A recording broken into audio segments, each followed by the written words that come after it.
Hello friends, welcome back KPS ஸ்டோ channel நண்பர்களே. இன்றைக்கி நம்ம சேனலில் என்ன பார்க்க போகிறோன்னா ஒரு முக்கியமான ஜோதிட தாள்களை தான் பார்க்க போகிறோம். ஸோ என்ன டாபிக் அப்படிங்கிறத இன்ட்ரோவில் முதல்ல சொல்லிடுறேன், வாங்க பார்க்கலாம். யாருக்கு பார்க்க போகிறோன்னா மகர ராசிக்காரங்களுக்கு பார்க்க போகிறோம். ஸோ மகரம் ராசியில் பிறந்தவங்க இந்த ஒரு வீடியோவை ஃபுல்லாக பாருங்கள். அப்போ தான் உங்களுக்கு என்ன சொல்கிறேன் அப்படிங்கிறத தெரிஞ்சு பயன்பெற முடியும். 2026 4th மந்தான ஏப்ரல் மந்த் நடந்துட்டுருக்கு. இந்த ஏப்ரல் மந்த் ஒரு முக்கியமான மந்த் என்று சொல்லலாம். ஏன்னு பார்த்தீங்கன்னு வச்சுக்கோங்களேன், இந்த மாதம் முடியறதுக்குள்ள நிறைய கிரக மாற்றங்கள் ஏற்பட்டு குறிப்பிட்ட யோகங்கள் உருவாகுது. அதில் குறிப்பிட்டு சொல்லணும்னா 2 முக்கியமான ராஜயோகங்கள் உருவாகுது. அதனால் ஒவ்வொரு ராசிக்காரங்களுக்கும் இனி பெரிய சம்பவம் ஒன்று நடக்க காத்திருக்கு. அப்படி நடக்க இருக்கக்கூடிய சம்பவங்களை பற்றி தான் மகர ராசிக்காரங்களுக்கு இந்த வீடியோவில் என்ன சம்பவங்கிறத சொல்ல போகிறேன். ஸோ மகர ராசியில் பிறந்தவங்க உங்களோட ராசிக்கு என்ன சம்பவம் நடக்கும் அப்படிங்கிறத தெளிவாக இந்த வீடியோவில் தெரிஞ்சு அதற்கேற்ப நடந்து பலன் பெறுங்க. ஆக்சுவலி இந்த சம்பவம் நடக்கிறது இனி தடுக்க முடியாது. கடவுளே நினைத்தாலும் இனி இந்த மாதிரி நடக்கிறது தடுக்க முடியாது. என கிரகங்கள் இந்த மாதிரி இந்த யோகங்கள் உருவாக போகுது. அதனால் இந்த யோகங்கள் உருவாகிறதுனால அடுத்து இது நடந்தே தீருங்கிறது விதி. ஸோ விதி கண்டிப்பாக கடவுளை நினச்சாலும் மாற்ற முடியாது. ஆனால் நம்ம அதை தெரிஞ்சுக்கிட்டு அந்த ஆபத்து வராமல் இருக்க உஷாராக இருக்கலாம். ஸோ உஷாராக இருக்கிறதுக்காக தான் இந்த ஜோதிட வீடியோ. ஸோ வீடியோவை மகர ராசிக்காரங்க ஃபுல்லாக பாருங்கள். அப்போ தான் உங்களுக்கு நான் என்ன சொல்ல வரேன் அப்படிங்கிறத டீட்டெயிலாக தெரிஞ்சுக்க முடியும். அதற்கேற்ப நடந்து பயனும் அடைய முடியும். பொதுவாக நீங்கள் இந்த இடத்துல ஒரு விஷயம் யோசிக்கலாம், நடக்கிறது எல்லாமே விதினால தானே நடக்குது அப்படின்ட்டு. விதியெல்லாம் கிடையாது. எல்லாமே நடக்கிறதுக்கு காரணம் என்னன்னா கிரகங்கள் தான். கிரகங்கள் நமக்கு சாதகமாக அமைஞ்சால் சாதகமான பலனும், அதே கிரகங்கள் நமக்கு பாதகமாக அமைஞ்சால் பாதகமான பலனும் கிடைக்கும். அதை நாம் புரிஞ்சு அதை தெரிஞ்சு அதற்கேற்ப நாம் நடந்தாவே பல ஆபத்துக்கள் ஏற்படாமல் தப்பித்து கொள்ளலாம். ஸோ பல ஆபத்துக்கள் வராமல் இருக்கிறதுக்காக தான் இந்த தாள்களே உங்களுக்கு ஷேர் பண்ணுறேன். முதல்ல இந்த ஏப்ரல் மாதம் கிரகங்களால் என்ன ராஜயோகங்கள் உருவாகுது அப்படிங்கிறத சொல்லிடுறேன். அதுக்கப்புறம் பொது பலன் என்ன கிடைக்கும் அப்படிங்கிறத சொல்கிறேன். அதுக்கப்புறமேட்டு டீப்பாக உங்கள் ராசிக்கு என்ன பலன் கிடைக்குங்கிறத பார்க்கலாம். ஸோ வீடியோ ரொம்பவே யூஸ்ஃபுல்லாக இருக்கும். அதனால் வீடியோவை ஸ்கிப் பண்ணாமல் பாருங்கள். அப்போ தான் உங்களுக்கு நான் என்ன சொல்கிறேன் அப்படிங்கிறத தெளிவாக தெரிஞ்சு அதற்கேற்ப நடந்து பயனடைய முடியும். ஸோ வீடியோவை ஃபுல்லாக பாருங்கள். அப்போ தான் நான் உங்களுக்கு என்ன சொல்கிறேன் அப்படிங்கிறத தெரிஞ்சுக்க முடியும். சரி, முதல்ல கிரகங்களால் என்ன மாதிரி யோகங்கள் உருவாகுதுங்கிறத இப்போ சொல்கிறேன். இந்த ஏப்ரல் 2026 கிரக பயிற்சிகள் ஆராய்ந்து பார்க்கும்போது பயங்கரமான மாற்றங்கள் ஏற்பட்டு ஜோதிடத்தின் பார்வையில் சிலருக்கு சாதகமாகவும் பலருக்கு பாதகமாகவும் இருக்க போகுது. அதில் உங்கள் மகர ராசிக்காரங்களுக்கு சாதகமாக இருக்குமா பாதகமாக இருக்குமா அப்படிங்கிறத தான் இந்த வீடியோவில் பார்க்க போகிறோம். எதிர்வரக்கூடிய ஏப்ரல் 2026 கடைசி வரைக்குமே சில சுவாரஸ்யமான கிரகநிலைகள் மாற்றங்கள் சந்திக்க இருக்கிறது.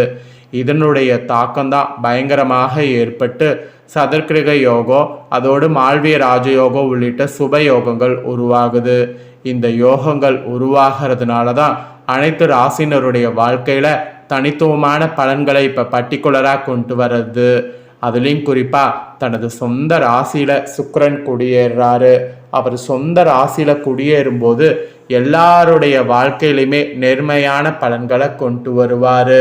அதுலேயும் தொழில் வளர்ச்சி, குடும்ப வாழ்க்கையில் மகிழ்ச்சி போன்றவற்றை கொண்டு வருவார். அந்த மாதிரி கொண்டு வருவதே ஒரு பயங்கரமானதாக இருக்க போகுது.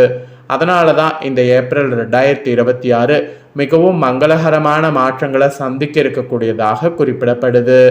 ஏப்ரல் மாத இறுதி பகுதியில் பார்க்கும்போது சூரியன், செவ்வாய், புதன் மற்றும் சனி இந்த 4 கிரகங்களுடைய சேர்க்கை மீன ராசியில் வலுவாக நிகழ்கிறது. இதனிடையே சுக்கிரன் தனது சொந்த ராசியில் குடியேறி மால்விய ராஜயோகம் உருவாக காரணமாக அமைகிறாரு. குறித்த இந்த 2 ராஜயோகங்களுமே வேத ஜோதிடத்தில் பார்க்கும்போது செல்வாக்குமிக்க ராஜயோகங்களாக பார்க்கப்படுது. இதனுடைய தாக்கம்தான் மேசம் முதல் மீன வரை உள்ள அனைத்து ராசிக்காரங்க வாழ்க்கையில பிரதிபலிக்கும் என நிபுணர்கள் கணித்திருக்கிறாங்க.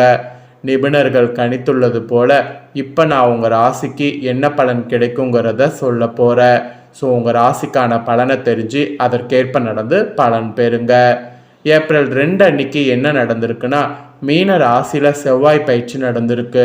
ஏப்ரல் 11 அன்னைக்கு மீன ராசியில் புதன் கிரகத்தின் சஞ்சாரமானது நடந்திருக்கு. ஏப்ரல் 14 அன்னைக்கு மேச ராசியில் சூரியன் குடியேறி இருக்கிறாரு. ஏப்ரல் 19 அன்னைக்கு ரிஷப ராசியில் சுக்கிரன் குடியேறி இருக்கிறாரு. ஏப்ரல் 30 அன்னைக்கு மேச ராசியில் புதன் குடியேற இருக்கிறாரு.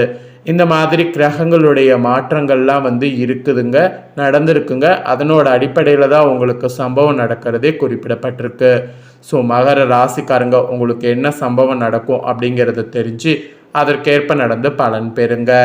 முதல்ல உங்களுக்கு பொது பலனில் என்ன பலன்கிறத சொல்கிறேன். பொது பலனில் என்ன பலன்கிறத நோட் பண்ணிக்கோங்க. மகர ராசிக்காரங்களுக்கு வளர்ச்சி தளர்ச்சி இது ரெண்டுமே இருக்கக்கூடிய காலகட்டமாக இருக்க போது என்பது குறிப்பிடப்பட்டிருக்கு. ஸோ எதில் வளர்ச்சி எதில் தளர்ச்சிங்கிறத வாங்க பார்க்கலாம். மகர ராசியில் பிறந்தவங்க இந்த எதிர்வரக்கூடிய ஏப்ரல் கடைசிக்குள்ள கலவையான பலன்கள் நீங்கள் எதிர்பார்க்கலாம். அதுவும் இந்த மாதத்தில் கடைசி பகுதியில் உங்கள் தொழில் வாழ்க்கை சற்று சிரமங்களை சந்திக்கும், சவால்களை எதிர்கொள்ளும். இருப்பினும் அந்த சவால்கள் சிரமங்களை நீங்கள் மேற்கொண்டு அதை ஓவர் கம் பண்ணிங்கன்னா உங்களுக்கு ஏற்ற வகையில் சூழ்நிலை உங்களுக்கு மாறும். சூரியனுடைய பார்வை உங்கள் ஆளுமை பண்புகளை மேம்படுத்தும். அதோடு துணிச்சலான முடிவுகளை எடுக்க தூண்டும். அது மட்டும் இல்லாமல் அரசு துறையில் இருக்கக்கூடிய உங்களுக்கு சாதகமாக ஒரு காலமாக இருக்கும். புதிய பணி வாய்ப்புகள் உங்களுக்கு வரும்போது அதில் தான் சில தளர்ச்சி காணப்படும். அதுலேயும் அந்த வளர்ச்சியில் நீங்கள் கரெக்டாக மெயின்டைன் பண்ணிங்கன்னா அந்த தளர்ச்சியை சரி செய்யலாம். அரசியல் இருக்கக்கூடியவங்களுக்கு கூட கட்சியில் உயர் பதவி ஆளுமை மிக்க பதவிகளை அடையக்கூடிய வாய்ப்பு இருக்குது. அந்த வாய்ப்பையும் மிஸ் பண்ணாமல் பயன்படுத்திக்கிறது உங்களுக்கு நல்லது. குடும்ப வாழ்க்கை குறித்து பார்க்கும்போது அதில் எதிர்பார்த்த மாற்றத்தை உங்கள் வாழ்க்கையில் நீங்கள் கொண்டு வரலாம்.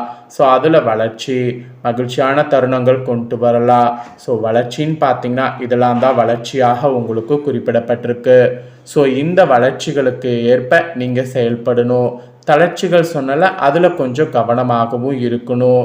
ஸோ பொதுவாக உங்களுக்கான பலன்கள் இது தாங்க குறிப்பிடப்பட்டிருக்கு. இப்போ உங்கள் ராசிக்கு டீப்பாக என்ன பலன்கள் கிடைக்கும் அப்படிங்கிறத சொல்கிறேன். டீப்பாக என்ன பலன் கிடைக்குங்கிறத தெரிஞ்சுக்குங்க. உங்களுடைய ராசி அதிபதி சனி வெற்றி ஸ்தானத்தில் 4-11ஆம் அதிபதி செவ்வாயோடு சேர்க்கை பெற்றிருக்கிறார். ஸோ தொழில் உத்தியோகத்தில் இடப்பெயர்ச்சியை தருகிறார். இது பாகப்பிரிவினை தொடர்பான பேச்சுவார்த்தைகள் நடக்கிற மாதிரி சூழ்நிலையை ஏற்படுத்தும். முக்கியமான ஆவணங்களை கைமறதியாக வைத்துவிட்டு தேடுவீங்க. சிலருடைய வெளிநாட்டு வேலை முயற்சி பலிக்கும். அஷ்டமதிபதி சூரியன் 4வது இடத்துல சஞ்சரிப்பதால் சொத்துக்கள் தொடர்பான செயல்களில் எச்சரிக்கையோடு செயல்படணும். எச்சரிக்கையோடு செயல்பட்டிங்கன்னா உங்களுக்கு நல்லது. ஸோ எச்சரிக்கையோடு செயல்படுவதற்கு அதிகமாக முயற்சி பண்ணுங்க. ஸோ எச்சரிக்கையோடு செயல்பட்டிங்கன்னா ஓரளவு பார்த்தீங்கன்னு வச்சுக்கோங்களேன், ஆபத்து ஏற்படாமல் தப்பிக்கொள்ளலாம். அதுவும் உங்கள் தாயுடைய ஆரோக்கியத்திற்கு வைத்தியம் செய்ய வேண்டிய நேரமாகவே இந்த நேரம் இருக்கும். போட்டி பகை கடன் தொல்லை வேலை தொழில் பாதிப்பு இதெல்லாம் குறையும். உங்களை துரத்திய அசிங்கம் அவமானம் அதிர்ஷ்ட குறைபாடு இருந்த இடம் தெரியாது. இந்த மாதிரி சில அதிர்ஷ்டமும் உங்களுக்கு இருக்கு. உத்தியோகத்தில் பணி கூட நிரந்தரமாகும். பெண்வழி பிரச்சனைகள் அகலும். சிலர்லாம் பூர்வீகத்தை விட்டு பிழைப்பிற்காக வெளியேறலாம். அந்த மாதிரியும் ஒரு சூழ்நிலை உங்களுக்கு அமையும். ஸோ இந்த சூழ்நிலையை எல்லாத்தையுமே கரெக்டாக மெயின்டைன் பண்ணுவது உங்களுக்கான ஒரு டாஸ்காக இருக்கணும் என்பது குறிப்பிடப்படுது. அதோடு பங்கு சந்தை ஆதாயத்தை கொடுத்து மகிழ்விக்கும். உடல் அசதி கை கால் வலி அதிகமாக இருக்கும். முறையான உணவு கட்டுப்பாடு உடற்பயிற்சி யோகாவோடு தகுந்த விஷயங்கள் செய்தீங்கன்னா அந்த பாதிப்பில் இல்லாமல் தப்பித்து கொள்ளலாம். அதனால் முறையாக உடற்பயிற்சி இதெல்லாம் செய்கிறது அவசியம். ஸோ இதெல்லாம் தாங்க உங்களுக்கு பலன்களாக கிடைக்கும் என்பது குறிப்பிடப்பட்டிருக்கு. குறிப்பிடப்பட்ட பலனை தெளிவாக இந்த வீடியோவில் உங்களுக்கு ஷேர் பண்ணியிருக்கேன். ஷேர் பண்ணதை நீங்கள் தெரிஞ்சிருப்பீங்க. தெரிஞ்சதுக்கேற்ப நடந்து பயன்பெறுங்க. இதை நீங்கள் பார்த்தது போல் உங்கள் ஃப்ரெண்ட்ஸ் ஃபேமிலியில் இருக்கிறவங்க பார்த்து அவங்களும் பயன்பெறணும் அப்படின்னு நினச்சிங்கன்னா வீடியோ லைக் பண்ணி உங்கள் ஃப்ரெண்ட்ஸ் ஃபேமிலிக்கு ஷேர் பண்ணுங்கள். உங்கள் ஃப்ரெண்ட்ஸ் ஃபேமிலியில் இருக்கிறவங்களும் மகர ராசிக்காரங்களாக இருந்தாங்கன்னா இதை பார்த்து இதை தெரிஞ்சு இதற்கேற்ப நடந்து பயன்பெறட்டும்.